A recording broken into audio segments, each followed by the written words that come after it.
Hello guys, this is defence DC और ये polity की महाराणा प्रताप सीरीज का लेक्चर नंबर 14 है। इसमें हम local self government, panchayat and municipalities, panchayat और नगर निगम के बारे में पढ़ने वाले हैं। गाइस, ये लेक्चर जब मैं रिकॉर्ड कर रहा हूँ तो मैं अभी एक मूवी देख रहा था। ठीक है, जेम्स बॉन्ड की थी, नो टाइम टू डाई, जो लेटेस्ट आई है। तो उसमें एक डायलॉग आया था ऐसा कुछ, that we are doing this for defending our country. तो वो डिफेंडिंग आवर कंट्री से मुझे वो डिफेंस डीसी अपना चैनल याद आ गया। फिर मुझे याद आया कि अरे यार, ये क्या मूवी देख रहा हूँ लेक्चर ही बना लेता हूँ इससे अच्छा तो फ्री टाइम में। तो बढ़ते हैं लेक्चर की तरफ, जिसमें हम local self government, panchayat and municipality के बारे में पढ़ने वाले हैं। देखिए, पॉलिटी की जो सबसे अच्छी बात मुझे लगती है वो ये है कि इसमें हम जो भी पढ़ते हैं वही पढ़ते हैं जो हम अपने आसपास देख रहे होते हैं, इसलिए इसे पढ़ना इंटरेस्टिंग है और याद करने में काफ़ी आसान है। तो चलिए बढ़ते हैं लेक्चर की तरफ। देखिए, इसमें हम पढ़ेंगे पीआरआई, पंचायती राज इंस्टीट्यूशन के बारे में। देखिए, पंचायत म्यूनसिपलिटी ये सब है क्या? ये सबको एक तरह ढंग से देखा जाए तो ये क्या है? डेमोक्रेटिक डिसेंट्रलाइजेशन है। डिसेंट्रलाइज का मतलब क्या है कि अभी जो हमारी डेमोक्रेसी है, पहले तो आपको पता होना चाहिए इंडिया में जो डेमोक्रेसी है, ये तो पता है ना इंडिया में डेमोक्रेसी है। अच्छा, कौन सी डेमोक्रेसी, डायरेक्ट या इनडायरेक्ट? अपनी डेमोक्रेसी है इनडायरेक्ट डेमोक्रेसी। तो डायरेक्ट क्या होती है? देखिए, डायरेक्ट डेमोक्रेसी ऐसी होती है जहाँ पे हर डिसीजन के लिए कोई बिल पास करना है, पूरे के पूरे देश से वोट ली जाती है। लेकिन इंडिया में इतनी पॉपुलेशन है, एक एक से तो ले नहीं सकते। तो हम चुन के जिन लोगों को भेजते हैं वो हमारे बेसिस पे ले लेते हैं निर्णय। तो एक तरह की इनडायरेक्ट डेमोक्रेसी तो हो गई भाई। लोकसभा में जो बिल पास हो रहा है वो वही लोग तो वोट दे के कर रहे हैं जिनको आपने चुना है, मतलब एक तरह से आपके कहने पे वो काम कर रहे हैं। तो यह है इनडायरेक्ट डेमोक्रेसी। अब डायरेक्ट डेमोक्रेसी कैसी जगह पर होती है? जो जिन जगह छोटे पॉपुलेशन है, जैसे स्विट्ज़रलैंड है, वहाँ पर डायरेक्ट डेमोक्रेसी होती है। कुछ भी करना हो पूरे देश देश में रेफरेंडम करा लिया जाता है। समझ रहे हो बात को? तो एक बात करें।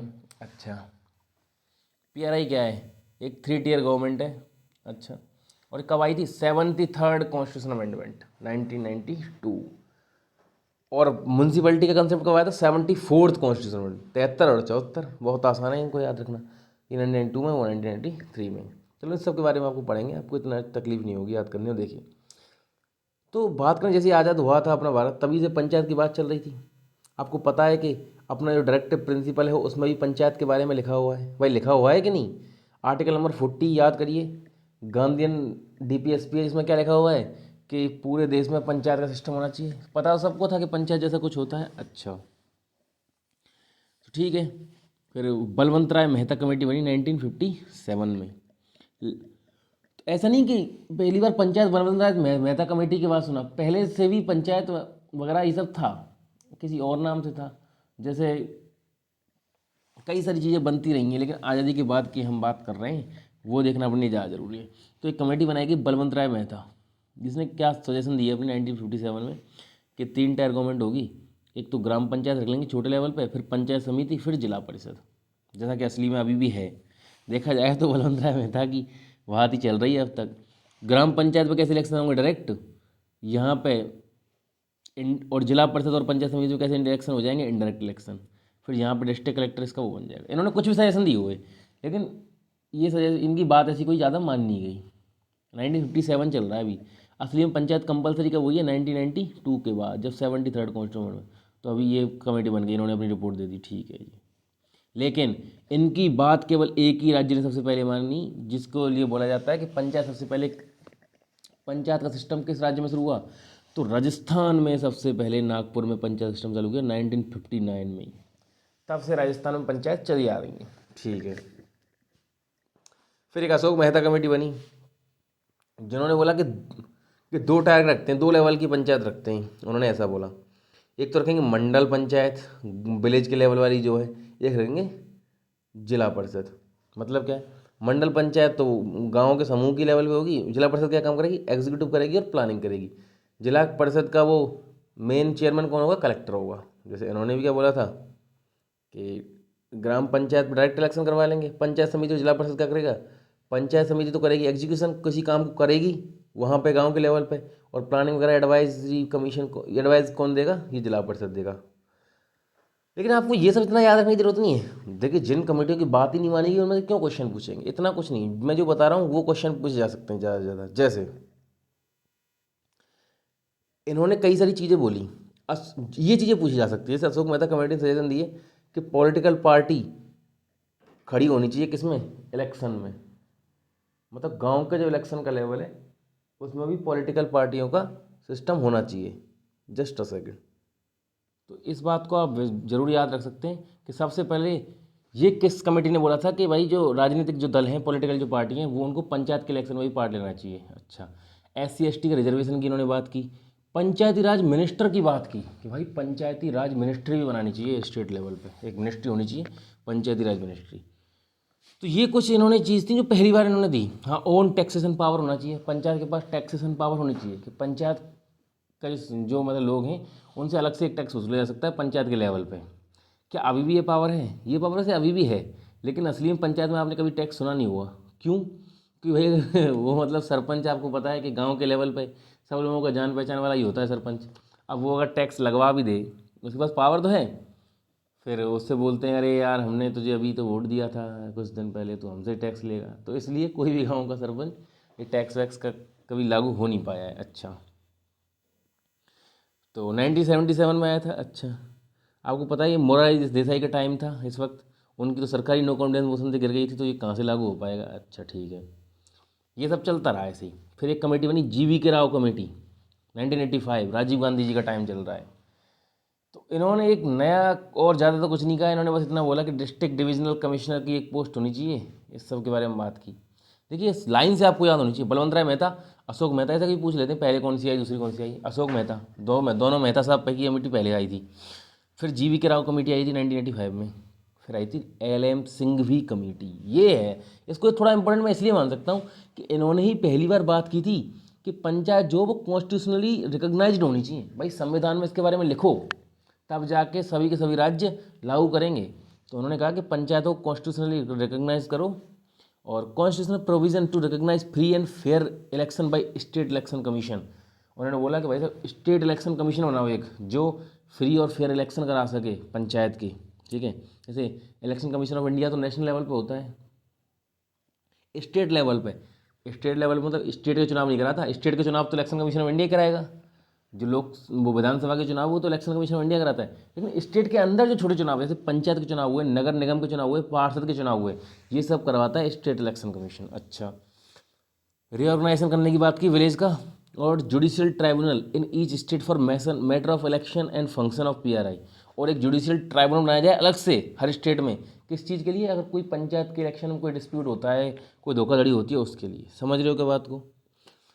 तब LM सिंघवी ने जब ये 1986 में बोला था, तब उसके बाद किस को जा, तो एक राजीव गांधी का टाइम था, उस वक्त नहीं हो पाया ये सब। ठीक है, लेकिन फिर PV नरसिम्हा राव, नाम सुना होगा ना, स्कैम 1992 में।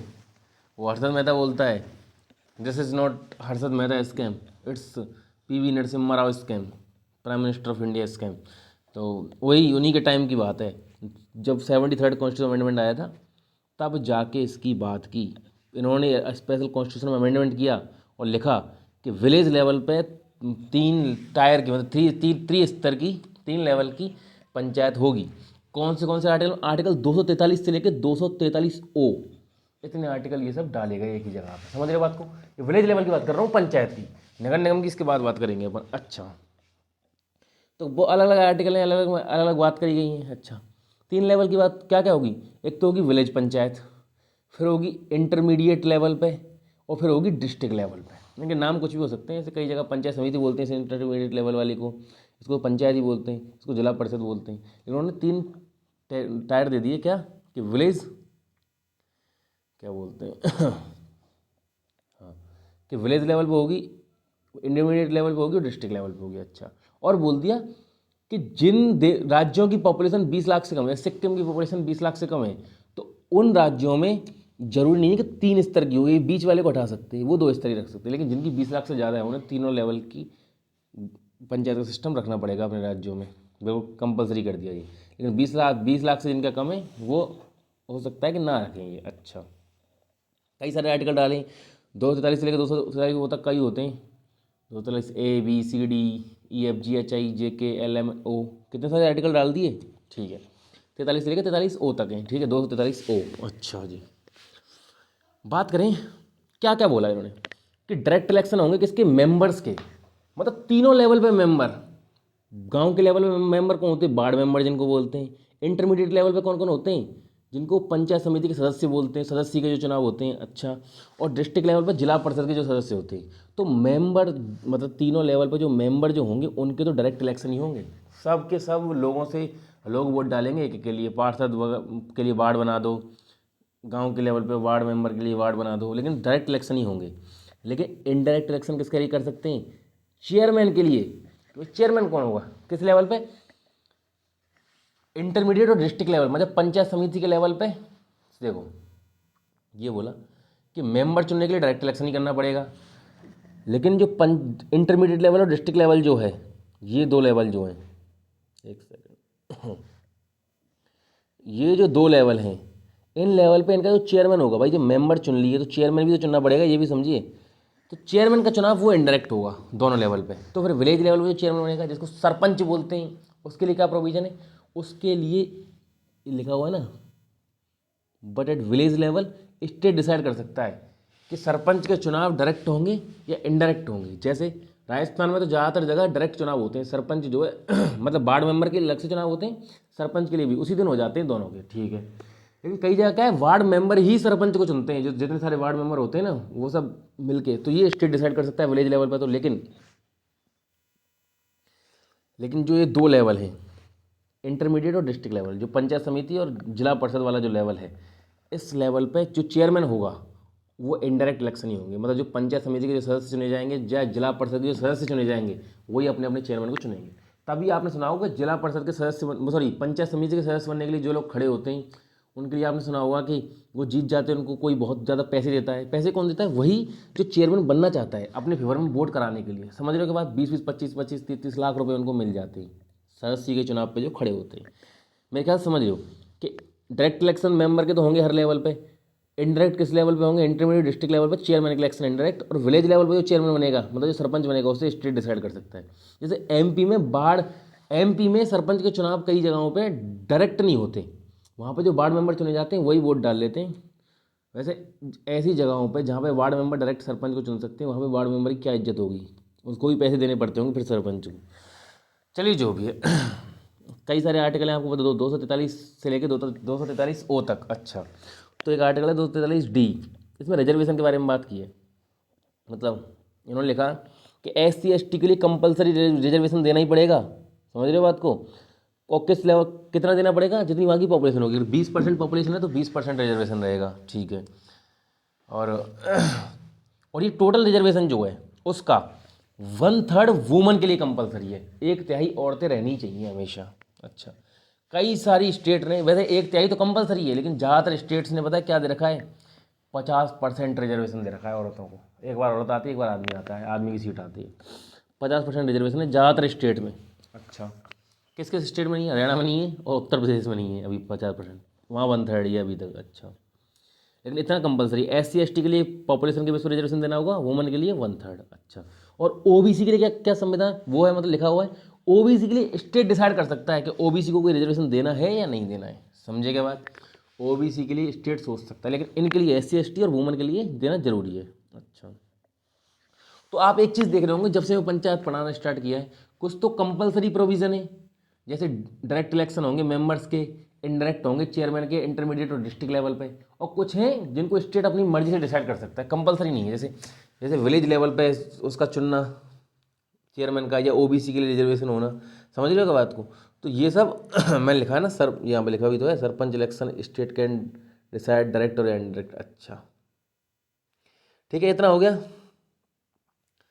तो इसमें लिखा हुआ है कि MP पहला स्टेट था जिसने वुमन को रिजर्वेशन दिया था, 1/3 जो लिखा हुआ था। मतलब वुमन को रिजर्वेशन 1/3 सबको देना है, इसने 50% पहली बार दिया था, सबने बढ़ा दिया था। 1/3 से ज़्यादा होता ना भाई, 50% ज़्यादा पता है तुम लोग को। अच्छा, फिर election for state election commissioner, election by, election कौन करवाता है? SEC, स्टेट इलेक्शन कमिश्नर करवाता है। ये एक कॉन्स्टिट्यूशनल बॉडी है। किस आर्टिकल में लिखा हुआ है इसके बारे में? 243 के। आपको याद कैसे? देखो रिजर्वेशन के लिए याद कर लो, 243 है। देखिए पहले तो याद रखो, पंचायत के लिए आर्टिकल जो है वो 243 से आसपास है सारे के सारे।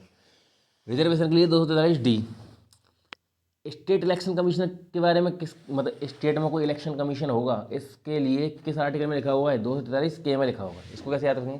के से है कौन बनेगा सरपंच, ऐसे याद रख लो। 243 के मतलब कौन बनेगा सरपंच, ऐसे करके, ठीक है जी।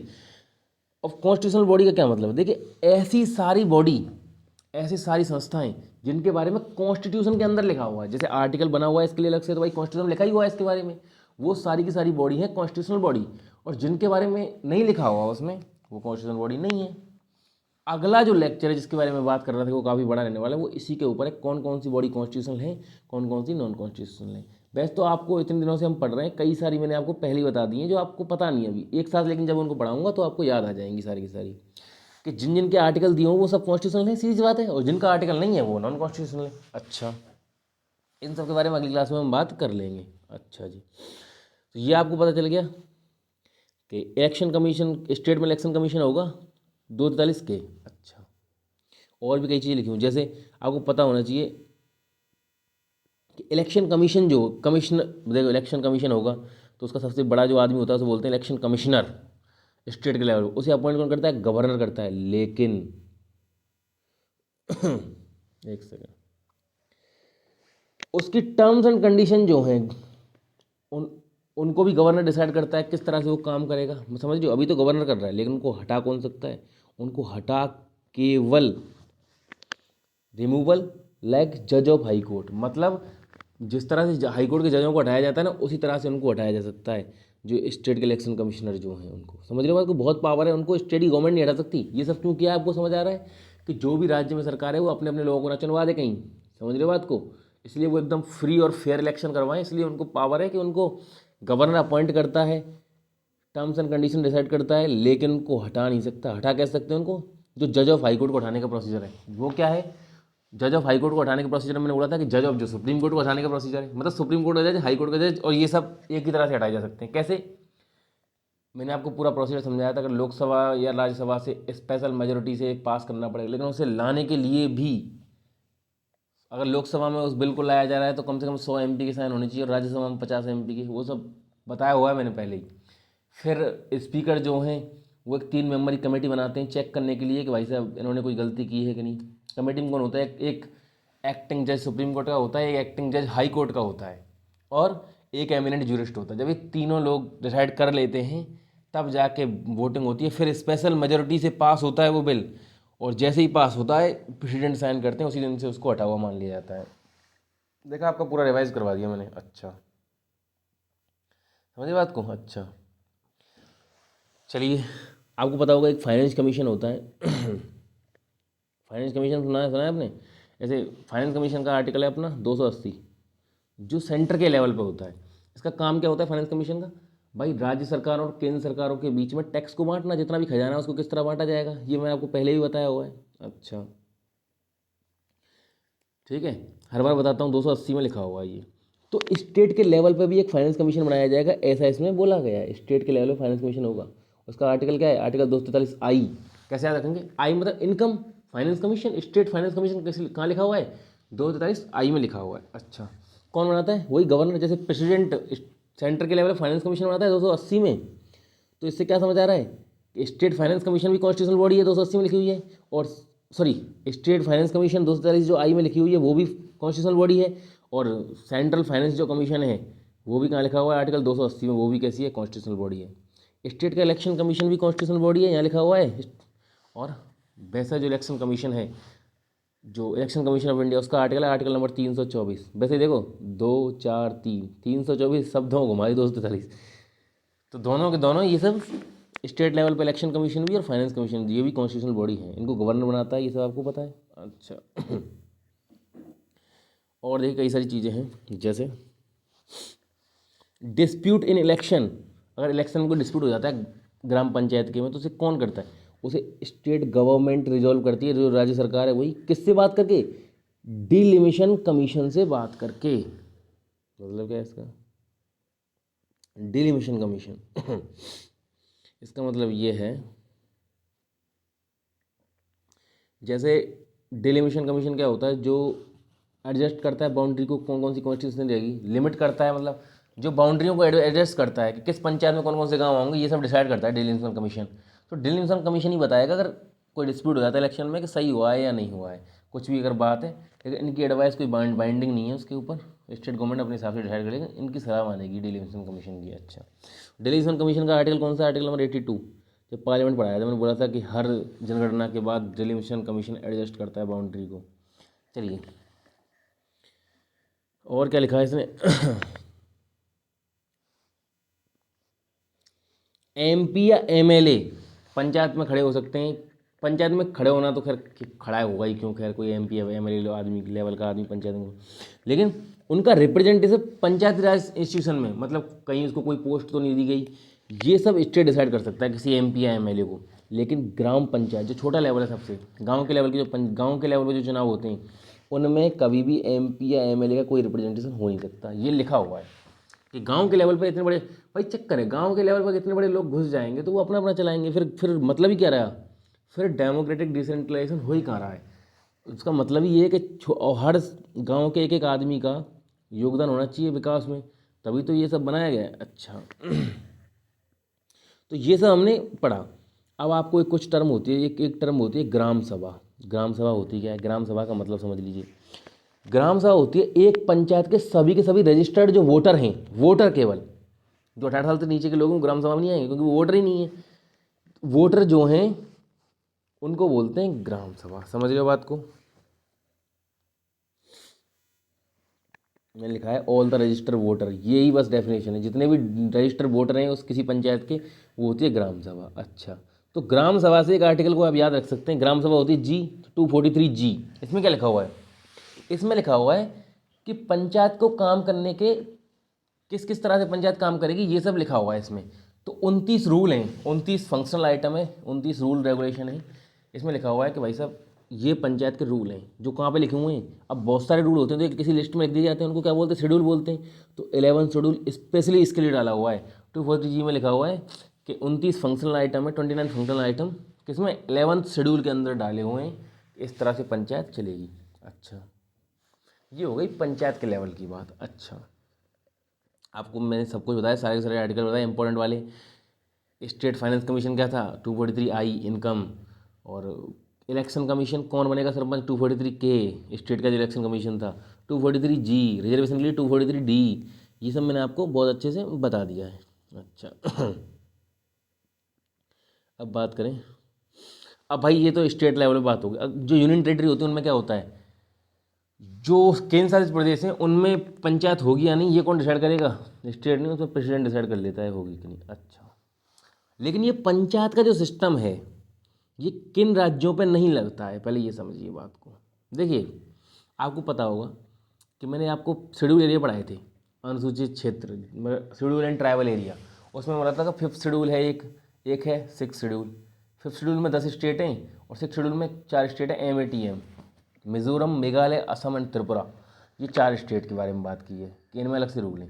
तो आपको पता होगा 6 स्टेट में तो अलग से ही क्या होता है, डिस्ट्रिक्ट ऑटोनोमस काउंसिल, वहाँ पर तो वैसे ही चुनाव हो जाते हैं, तो वो तो यहाँ तो पंचायत की जरूरत है ही नहीं, सीधी सी बात है। लेकिन जो 5th शेड्यूल है, जो ट्राइबल एरिया है जहाँ पर डिस्ट्रिक्ट एडवाइजरी काउंसिल होती थी, मैंने आपको पढ़ाया था।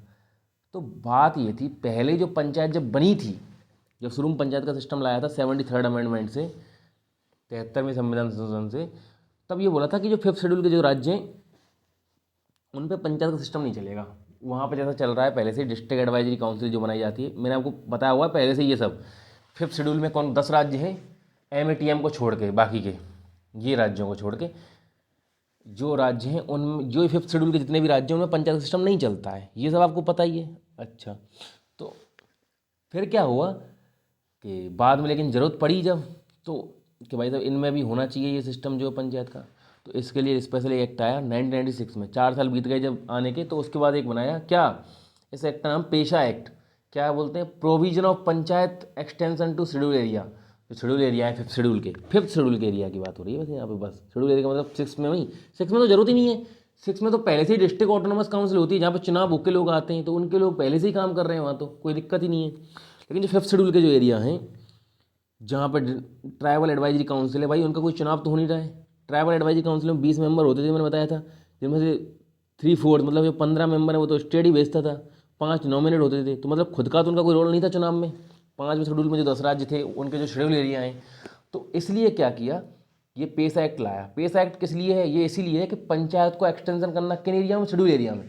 अगर किसी शेड्यूल एरिया में पंचायत लानी है तो पेसा एक्ट में उसको लिख दो, हो जाएगा काम। अच्छा, तो इसमें क्या लिखा हुआ है, नाउ पंचायत प्रोविजन, पंचायत के जो प्रोविजन है कैन बी एक्सटेंडेड, लागू किए जा सकते हैं कहाँ तक, 5th शेड्यूल के एरिया तक भी। ठीक है जी।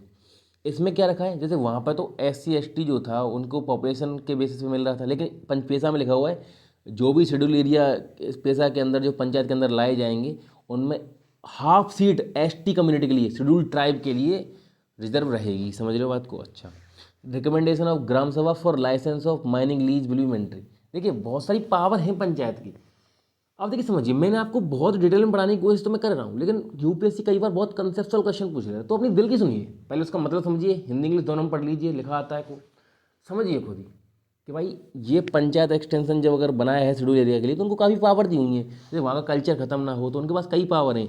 जैसे अगर वहाँ पे जैसे आपको पता होगा शेड्यूल जो एरिया होते हैं उधर के नॉर्थ ईस्ट के जो स्टेट हैं, उधर की तरफ के कई सारे स्टेट हैं उनके, उनमें बहुत सारा मिनरल पाया जाता है, तो वहाँ पे क्या है, माइनिंग की जाती है, खदानें हैं। तो माइनिंग का अगर लाइसेंस लेना है तो वहाँ की ग्राम सभा की मंजूरी लेना बहुत ज़रूरी है, ये लिखा हुआ है। ऐसी बहुत सारी चीज़ें हैं। तो आपको ये मैं अगर नहीं भी लिखता तो आपको खुद दिमाग से सोचना चाहिए था। उनको पावर दी गई है, ऐसी कई सारी पावर दी गई है उनको ही नहीं, पंचायत में कई सारी ऐसी पावर हैं।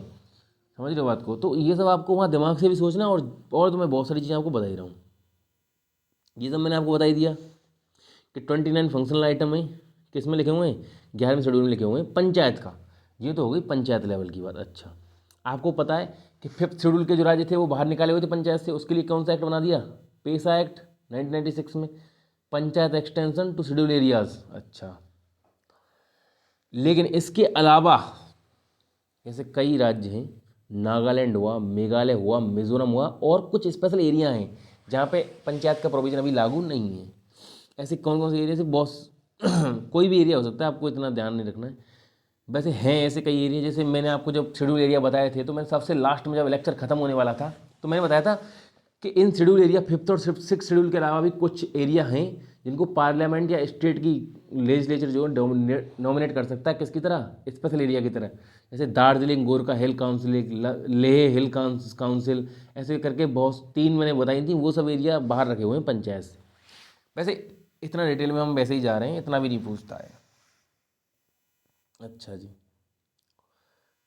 देखिए मैंने यहाँ पे दोबारा भी लिख डाला है, वैसे तो कोई ज़रूरत नहीं थी कि जो भाई साहब 5th शेड्यूल जो था, ट्राइबल एडवाइजरी काउंसिल होती है, रिप्रेजेंटेशन ऑफ MLA होता है यहाँ पे। अच्छा, 6th शेड्यूल में क्या होता है, MATM, असम, त्रिपुरा, मणिपुर नहीं है भाई साहब, मेघालय। ATM में मणि नहीं है, मैंने एक ट्रिक बताई थी ना कि मणिपुर नहीं है, मेघालय और मिजोरम। अच्छा, यहाँ पे क्या होता है, डिस्ट्रिक्ट ऑटोनोमस काउंसिल, नाम ही क्या है ऑटोनोमस, वहाँ तो ये गवर्नर डिक्लेयर करता है।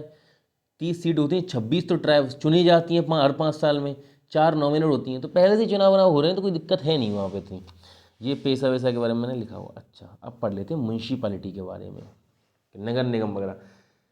स्टेट लेवल पर क्या होता है भाई साहब, तो देखिए, सॉरी स्टेट लेवल का मतलब शहरी लेवल पे, ये तो ग्रामीण क्षेत्र के बारे में पढ़ लिया हमने, क्या क्या था ग्रामीण क्षेत्र में आपने पढ़ा ना अभी, विलेज लेवल पे था, इंटरमीडिएट लेवल पे था और डिस्ट्रिक्ट लेवल पे था।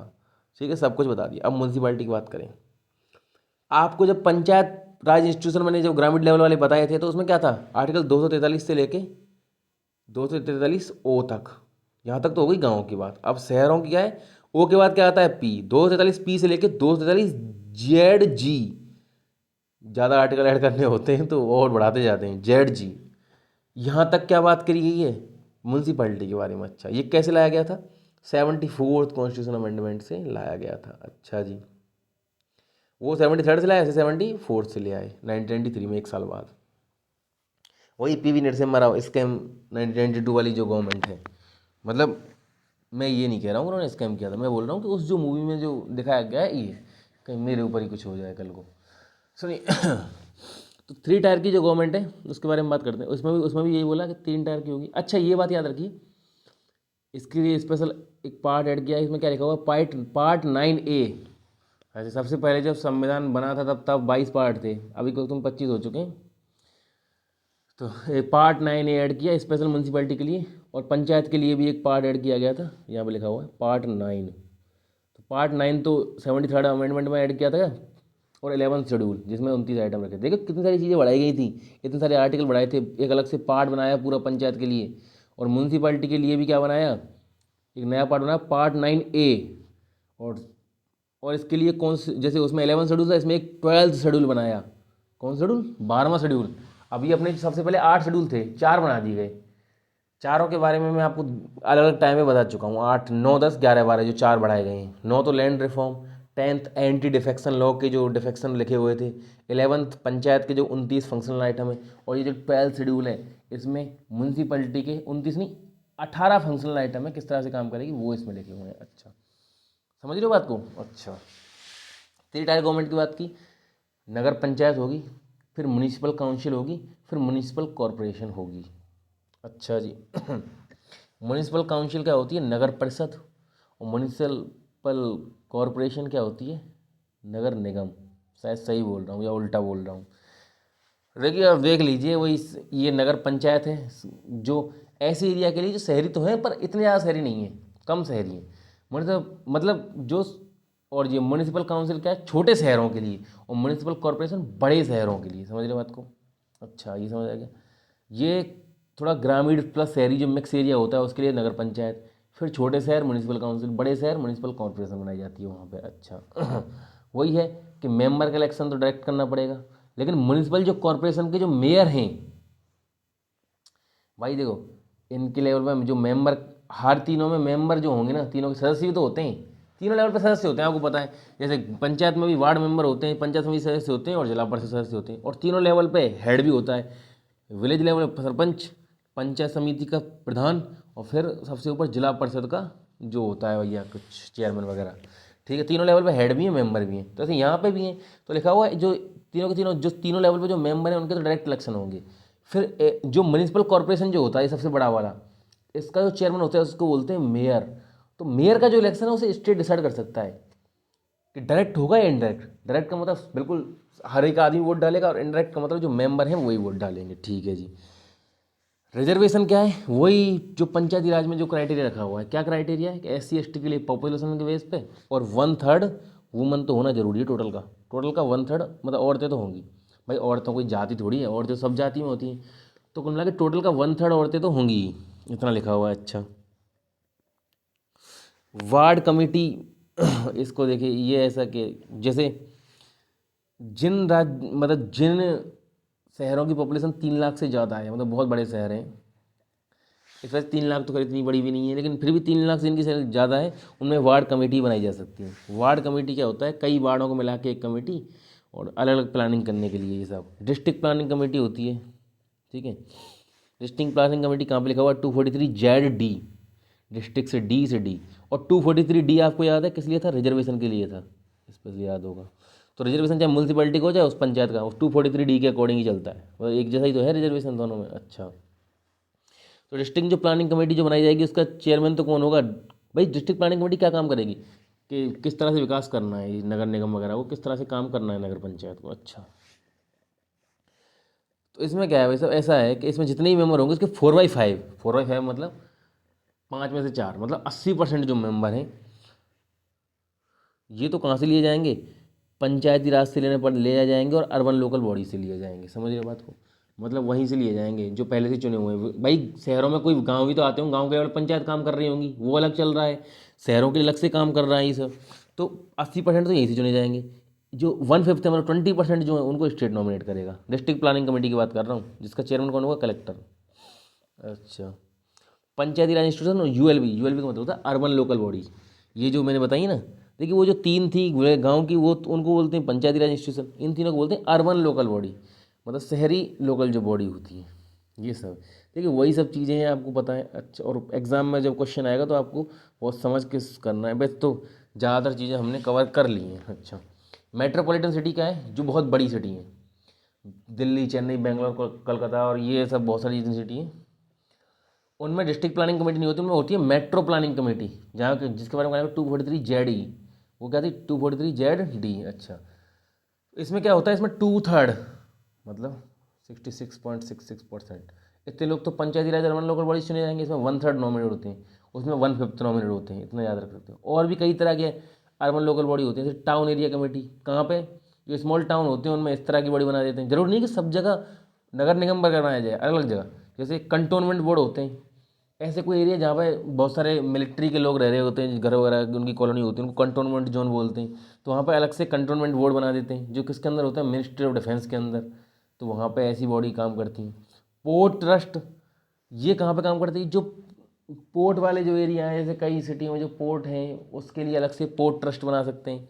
वहाँ पे ये सब नहीं चलेगा। अर्बन लोकल बॉडी जो है, वहाँ की लोकल बॉडी क्या बोलते हैं, पोर्ट ट्रस्ट बोलते हैं।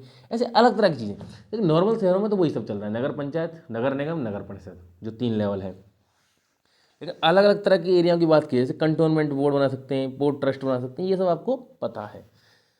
वैसे ये था पंचायती राज एंड म्यूनसिपलिटी। जो आपको पता होना चाहिए वो ये पता होना चाहिए कि 73rd कॉन्स्टिट्यूशन अमेंडमेंट जो था उससे लाया था पंचायत को। पार्ट 9 ऐड किया, 11 शेड्यूल किया। कितने आइटम थे उसमें, 29 फंक्शनल आइटम। अच्छा, और जो आर्टिकल वगैरह बताएं वो तो, और ग्राम सभा क्या होती है वो सब आपको पता होना चाहिए। अच्छा, म्यूनसिपैलिटी कहाँ से आया, 74th। नया पार्ट ऐड किया, पार्ट 9A।